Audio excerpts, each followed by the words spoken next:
that call for us to be more united as a nation. But let me reiterate this. We can never go wrong if we are a people dedicated to honoring the will of God, to serving our country and our fellow men, and protecting the integrity of our families and the future of our children. Ako po si Inday Sara, a proud Davaoena,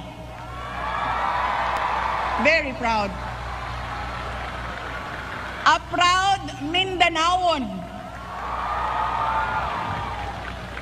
Hindi ako ang pinakamagaling o pinakamatalinong tao sa Pilipinas at sa mundo. Ngunit walang makakatalo sa tibay ng puso ko bilang isang Pilipino. Mabuhay ang Pilipinas! Dagang salamat.